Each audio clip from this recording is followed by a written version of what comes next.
அதெல்லாம் இப்போ நீ கடமையாக மாறிவிட்டிருக்கிறதா?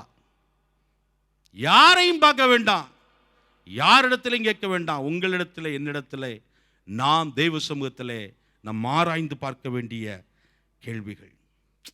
சர்ச்சுக்கு போகணுமா, சபைக்கு போகணுமா, நீ ஃப்ரைடே நாளைக்கு ஃப்ரைடேயா அப்படின்னு இருக்கா? அது நாளைக்கு ஃப்ரைடே, நாளைக்கு சர்ச்சுக்கு போகணும், நாளைக்கு ஆராதிக்கணும், நாளைக்கு ஆண்டவருடைய வார்த்தையை கேட்கணும் அப்படிங்கிற உணர்வு இருக்கிறதா?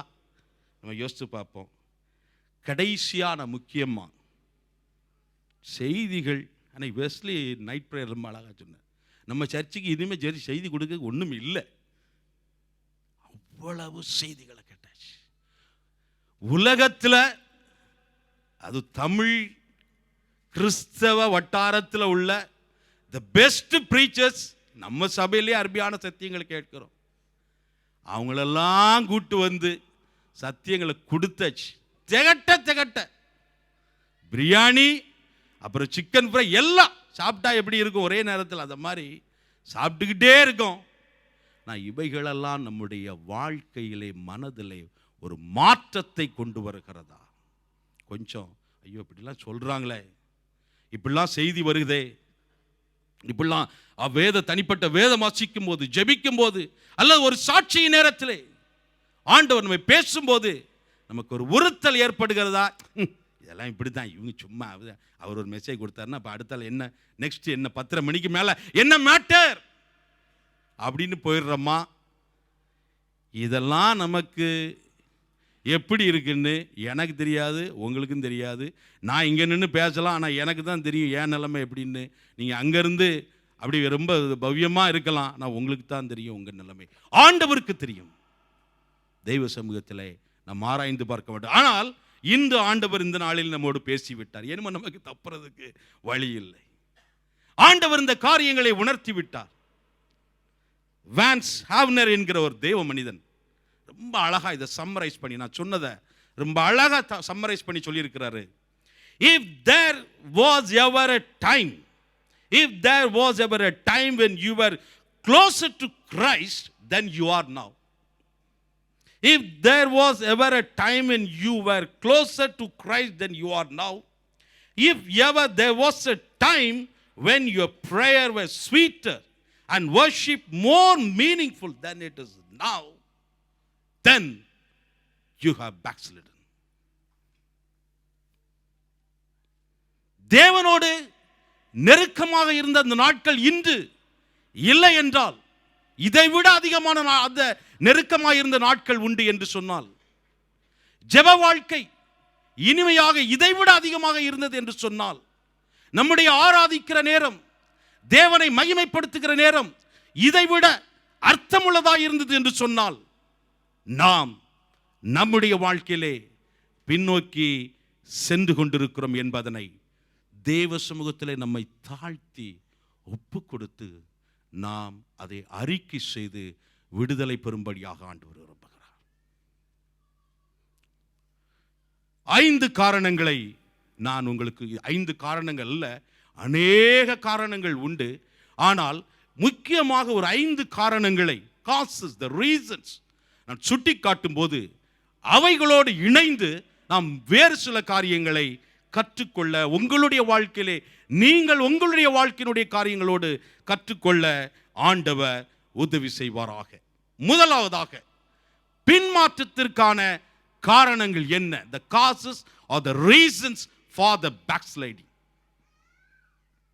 பின்மாற்றத்திற்கான காரணங்கள் என்ன? முதலாவதாக, தவறான அஸ்திபாரம், wrong foundation. wrong foundation.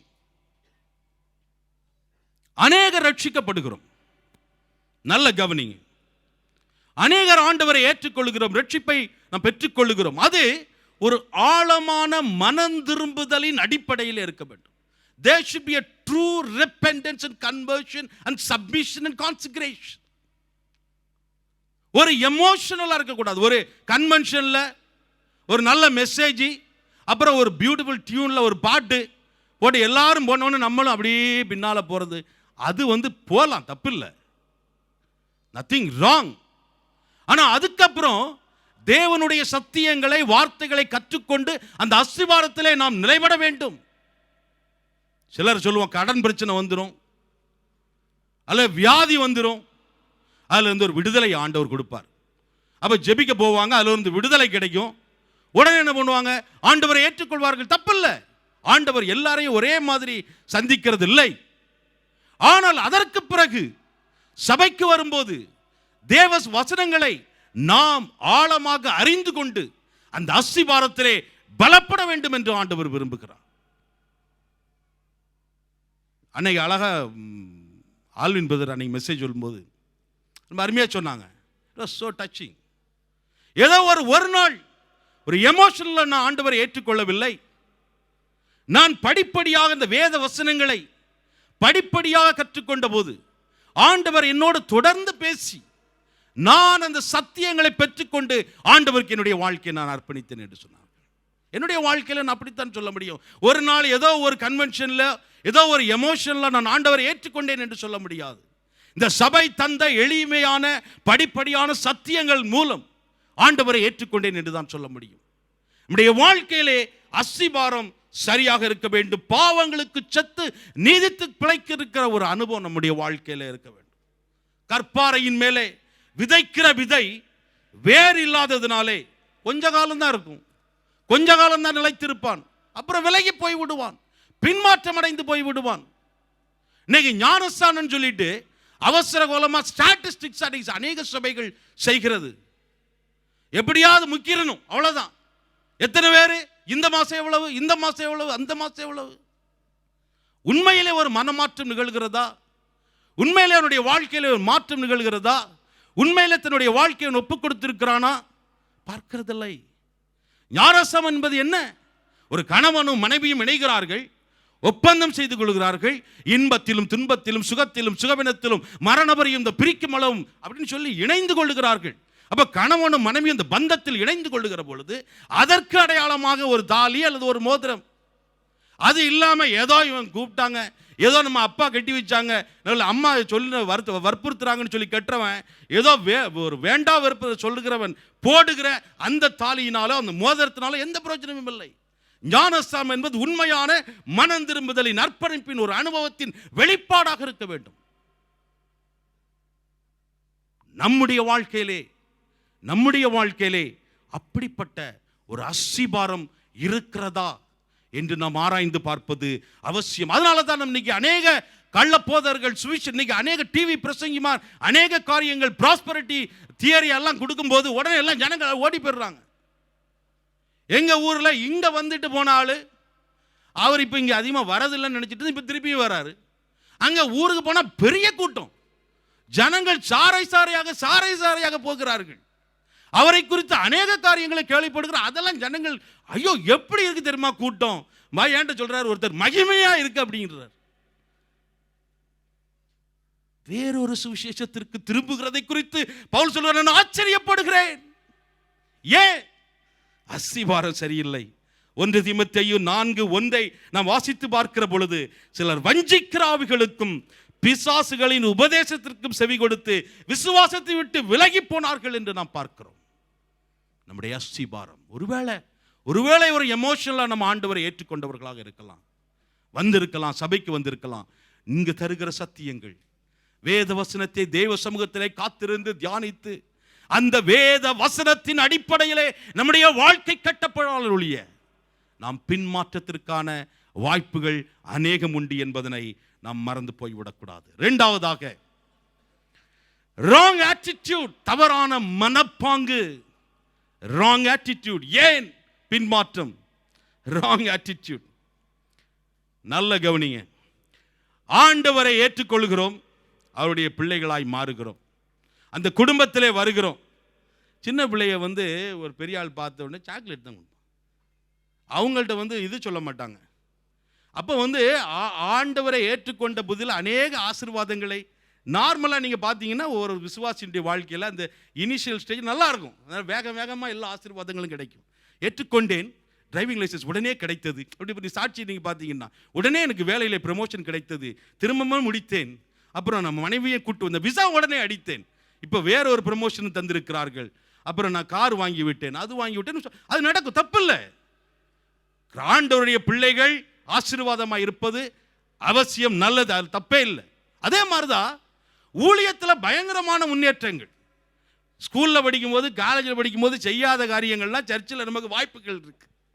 ஆராதனை நடத்துகிறோம், செய்தி கொடுக்கிறோம், ஜெபம் நடத்துகிறோம். நாம் ஜெபம் நடத்தி ஒருத்தர் அவர் சுகம் அடைகிறார், நமக்கு உடனே என்ன ஆகுதுன்னா கொஞ்சம் பெரிய ஆளாயிட்டோம், நம்ம ஒரு முக்கியமான ஆளாயிட்டோம்.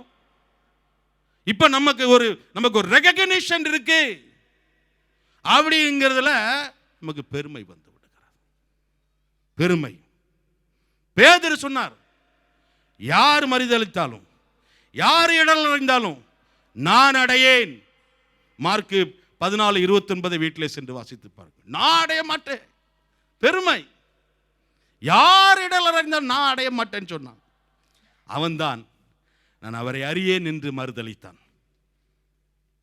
பிறகு அவன் சேர்ந்து ஆண்டவருடைய அன்பை பெற்றுக்கொண்டான் என்பது வேறு விஷயம். அந்த பெருமையினாலே அவன் இடரல் அடைந்தான். அதே பேதுரு 1 பேதுரு 5:5 வரை வாசிங்க. அதே பேதுரு அந்த அனுபவத்தை உடையவனாக இருந்ததனாலே பின்னாலே என்ன ஆலோசனை சொல்லுகிறான்? 1 பேதுரு 5:5 வரை வாசிங்க. அந்தப்படி இளைஞரே, மூப்பருக்கு கீழ்ப்படியுங்கள். நீங்கள் எல்லாரும் ஒருவருக்கொருவர் கீழ்ப்படிந்து மன தாழ்மையை அணிந்து கொள்ளுங்கள். பெருமை உள்ளவர்களுக்கு தேவன் எதிர்த்து நிற்கிறார், தாழ்மை உள்ளவர்களுக்கோ கிருபை அளிக்கிறார். தாழ்மை உள்ளவர்களுக்கோ கிருபை. அதனால நீ நம்ம பாடணும், அநேக கிருபை கிருபை கிருபை. தாழ்மை உள்ளவர்களுக்கு தான் ஆண்டவர் கிருபை அளிக்க முடியும். அந்த கிருபையை பெற்றுக்கொண்டவர்கள் தான் பின்மாற்றமடையாத வாழ்க்கையை வாழ முடியும். உலக ஆசீர்வாதங்கள் அநேகருடைய வாழ்க்கையை நம்ம பார்க்கிறோம். சாதாரணமாக வருவான், விசிட் விசால இருப்போம், பிரேயர் மீட்டிங், அந்த மீட்டிங், இந்த மீட்டிங், பாஸ்டர் ஜோம் பண்ணுங்க, அவர் ஜோம் பண்ணுங்க, பிரதர் ஜோம் பண்ணுங்க, அது இதுன்னு சொல்லி அப்படி சுற்றிட்டு இருப்போம். அப்புறம் திடீர்னு பார்த்தா வேலைகள், வாழ்க்கையில் வசதிகள், பெரிய சம்பளம், காரு, 4 வீல் டிரைவ், ஊரில் சொத்துக்கள். உடனே ஏதோ நம்ம எங்கேயோ போயிட்டோம்னு நம்ம நினைச்சிருவோம். நம்ம என்ன நினைக்கிறது இல்லைன்னா, என்ன உணர்கிறதுனா, ஒரு நொடி பொழுதில் ஒரு வியாதி அல்லது கம்பெனியில் எடுக்கிற ஒரு முடிவு தலைகீழாக மாற்றி போடும் என்பதை நாம் ஒரு நாளும் மறந்து விடக்கூடாது.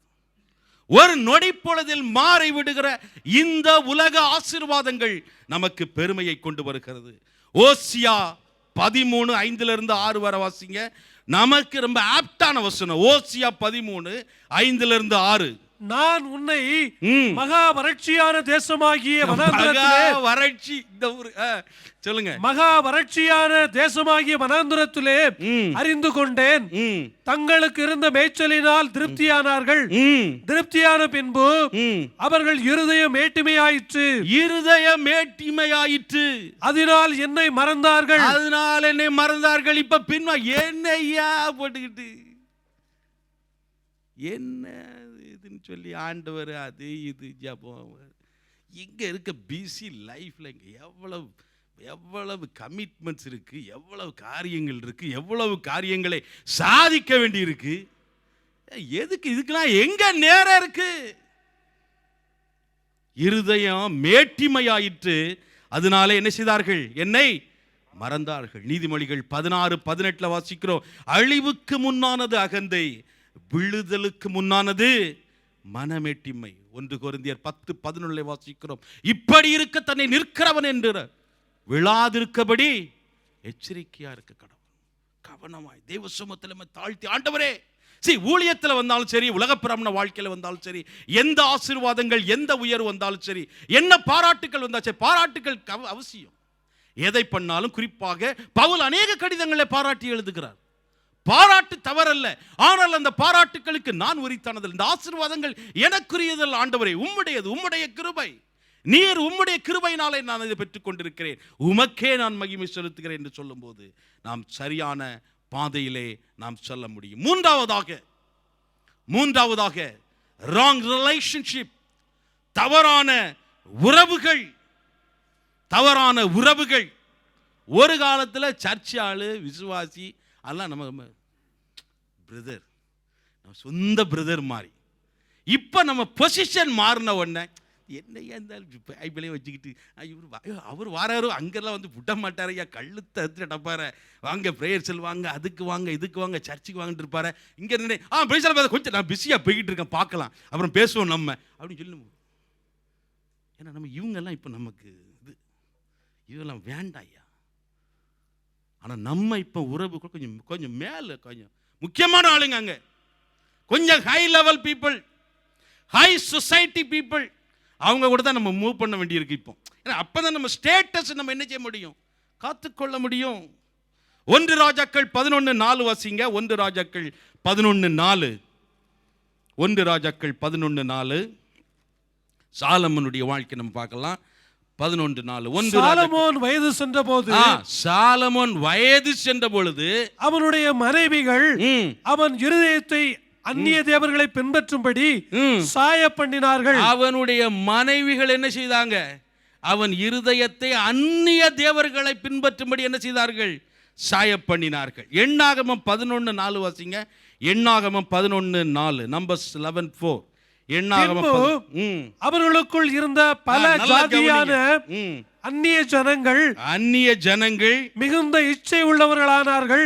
அவர்களுக்குள் இருந்த, நல்ல கவனிங்க, அவர்களுக்குள் இருந்த பல ஜாதியான அந்நிய ஜனங்கள் மிகுந்த இச்சை உள்ளவரானார்கள். இஸ்ரேல் புத்திரர் என்ன பண்ணாங்க, திரும்ப அழுதான்.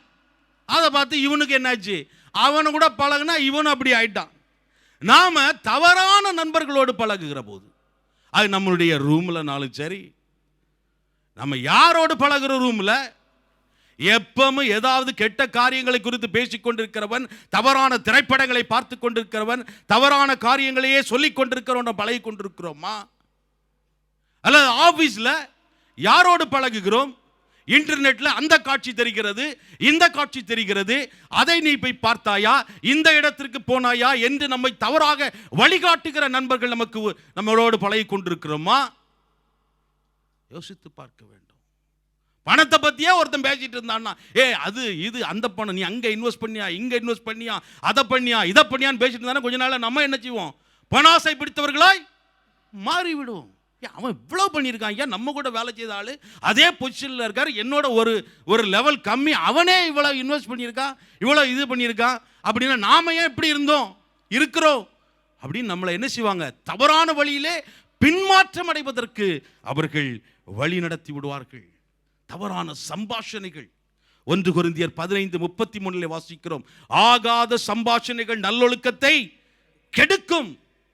அதே மாதிரி 2 கொரிந்தியர் 6:14 வாசிக்கிறோம், அந்நிய நுகத்திலே அவிசுவாசிகளோடு பிணைக்கப்படாதிருப்பீர்களாக என்று சொல்லி எத்தனையோ செய்தி கேட்டாச்சு. ஆனால் இப்போ போனாலும் ஊரில் போனால் நம்ம ஆள் எவ்வளோ தருவாங்க, அது இருக்கு, என்ன படிச்சிருக்கு, இது வச்சுக்கு வேலை கிடைக்குமா, அது கிடைக்குமா, இது கிடைக்குமான்னு 1000 லிஸ்ட் வச்சு அதுதான் நம்ம செய்துக்கிட்டு இருப்போம். நல்ல கல்யாணத்துக்கு முன்னால் உற்சாகமாக இருந்த, ஆண்டவருக்காக வைராக்கியமாக இருந்தவர்கள் இன்று போய் ஒன்று சிலவங்க நல்ல ஆண்டவருக்குள்ள வந்துட்டாங்க, அது வேற. இன்னும் சில பேர் சர்ச்சுக்கு வர்றதை விட்டு நம்ம சர்ச்சுக்கு வரலான்னு பரவாயில்ல, ஏதாவது ஒரு சர்ச்சுக்கு போனா, இப்போ எந்த சர்ச்சுக்கும் போகாம ஜெகோவா விட்னஸ்க்கு போற ஆளுங்க எல்லாம் இருக்காங்க. We have to be careful. யாரோடு பேசுகிறோம், யாரோடு பழகுகிறோம், யாரை திருமணம் செய்கிறோம். தவறான உறவுகள். சபை தேவன் நமக்கு கிருபையாய் தந்திருக்கிறது. சபை, இந்த சபை கூடி வருதலை சிலர் விட்டு விடுகிறது போல நீங்கள் விட்டு விடாதீர்கள் என்று வேதம் தொடர்ந்து சொல்லிக் கொண்டிருக்கிறது.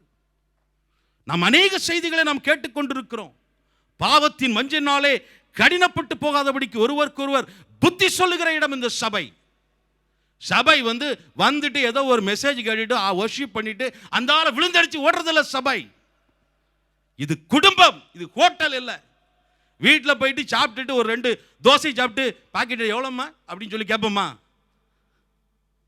அல்ல மத்தியானம் சோறு சாப்பிட்டுட்டு எவ்வளோம்மா, இது லஞ்ச் எவ்வளவு அப்படின்னா கேட்போம். வீடு, சபை வீடு. இந்த சபையினுடைய இன்பங்கள், துன்பங்கள், சவால்கள், நம்முடைய தரிசனங்களை இணைந்து செயலாற்றும்படியாக இருக்கிற. விழுந்தடிச்சு ஓடக்கூடாது.